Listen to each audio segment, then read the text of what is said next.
Technical View Pound Sterling 5 April 2021 jam 11:35 waktu Indonesia bagian Barat. High 1.3841 dan low 1.3816. Running price 1.3829. Oke, dengan area kenaikan yang relatif dekat dengan teritori trendline. Ya, ini masih menjadi PR kita dan juga sekaligus pertanyaan, apakah dia berhasil membalikan keadaan atau tidak? Ya, kenapa saya bilang seperti demikian? Karena trendline bersifat untuk merubah tren. Dan beberapa waktu silam, ini sudah ditembus, artinya kita dalam fase penurunan, sehingga kenaikan yang terjadi bertubi-tubi ini kita asumsikan sebagai pullback. Nah, PR utamanya adalah teritori ini diganggu dengan doji candle. Nah, meskipun ini lebih berbau dengan spinning tops, artinya indecision candle, atau kita sebutnya 50-50 area, maka kemungkinan potensi kenaikan ataupun penurunan masih cukup berimbang. Jadi peluangnya masih bisa untuk mengalami kenaikan atau bahkan mengalami penurunan. Nah, perhatikan zona 61.8%, 1.3822. Kalau misalkan berhasil ditembus atau let's say dalam beberapa jam ke depan berada di bawah teritori tersebut, maka dominan penurunanlah yang akan terjadi. Apalagi kalau misalkan kali ini atau hari ini ditutup dengan bearish candle, ekspektasi saya ini akan dirangkum sebagai komposisi 3 candle sebagai evening star. Dan kalau itu terjadi, maka di kemudian hari atau esok hari kemungkinan penurunan yang akan lebih dominan atau lebih terjadi.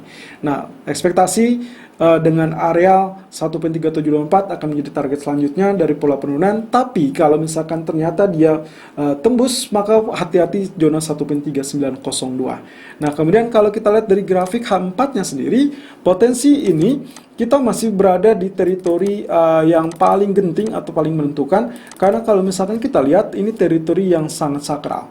Ya, perhatikan zona ini adalah titik pertama, titik kedua, maka ini kita asumsikan titik ketiga yang seharusnya juga akan terjadi rejection. Lalu kemudian saya perhatikan dari zona pergerakan sebelumnya. Ya, kalau lihat perhatikan swing high, swing low, swing high, swing low, swing high, dan seterusnya, maka Anda lihat, perhatikan pola pergerakannya relatif sama. Itulah sebabnya kenapa saya cenderung memperhatikannya sebagai kesempatan untuk terjadinya penurunan. Walaupun nantinya penurunan akan beberapa tahap. Jadi dia akan swing low, lalu kemudian spike kembali, swing low kembali, spike kembali, lalu barulah dia tembus. Artinya, di dalam hal ini, kalau kita tarik areal garis seperti demikian, maka kita dalam asumsi triangle. Nah, artinya pula bahwasanya pergerakan ini masih bisa mengalami penurunan lanjutan, lalu kemudian dengan ekspektasi tertahan terlebih dulu di zona ini 3800 atau 3799, lalu kemudian dia spike sedikit, lalu kemudian dia turun dan tembus zona support. So, untuk hari ini sell on pullback 1.3835 ataupun 1.3850 dengan target pertama 1.3795, teritori kedua adalah 1.3735, dan stop loss saya asumsikan di 1.3900.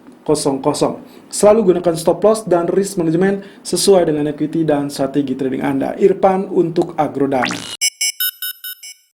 Technical View Euro USD 5 April 2021 jam 11:38 waktu Indonesia bagian Barat. High 1.1771, low 1.1757, dan running price 1.1762 dengan potensi pergerakan yang cukup berimbang dan lagi-lagi dengan sideway movement yang selalu tertera dalam satu pekan terakhir.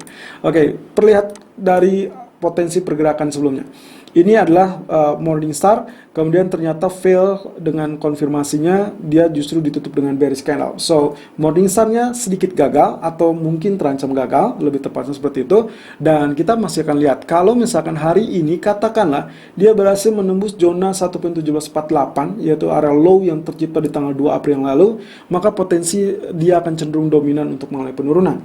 Tapi, kalau dia berhasil melewati 1.1785, maka kita akan lihat potensi dari evening star atau morning star yang sebelumnya terjadi di pekan lalu akan berlanjut dan dia akan mulai kenaikan. That's it.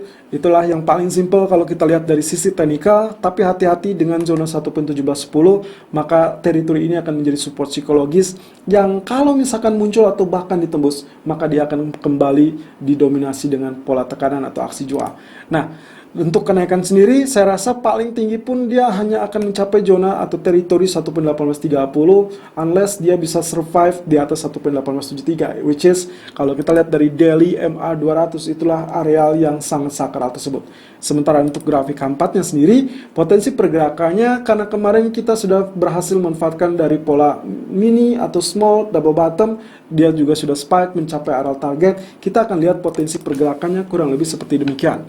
Areal ini kalau kita asumsikan swing low, kemudian ini bagian low, maka ini kita sebutnya swing low juga. Dan berarti kalau kita asumsikan left head dan right shoulder, ya pola double bottom sebelumnya kita asumsikan keduanya menjadi bagian head, di mana bottomnya kita asumsikan sama. Yang artinya kalau demikian maka saya memiliki teritori neckline berada di teritori tersebut. Nah ini kalau misalkan dia mengalami penembusan, which is arealnya adalah 1.1785, maka itu adalah follow buy atau buy on breakout untuk Anda dengan target terdekat adalah 1.1830 dan juga target terjauh kemungkinan adalah ukurannya setinggi atau sedalam bagian bottom tersebut atau bagian head. Nah, ini kurang lebih teritori yang mungkin saja terjadi yaitu di 1.1879. Well, tidak terlalu jauh dari teritori tadi MA200 di daily chart, maka kemungkinan potensinya bisa saja pilihan keduanya lah Anda melakukan buy on dip. Sehingga untuk hari ini buy on dip area 1.1755 ataupun 1.1770 dengan target pertama adalah 1.1810 dan target kedua adalah 1.1860. Stop loss silakan gunakan teritori 1.1705. Selalu gunakan stop loss dan risk management sesuai dengan equity dan strategi trading Anda. Irfan untuk Agrodana.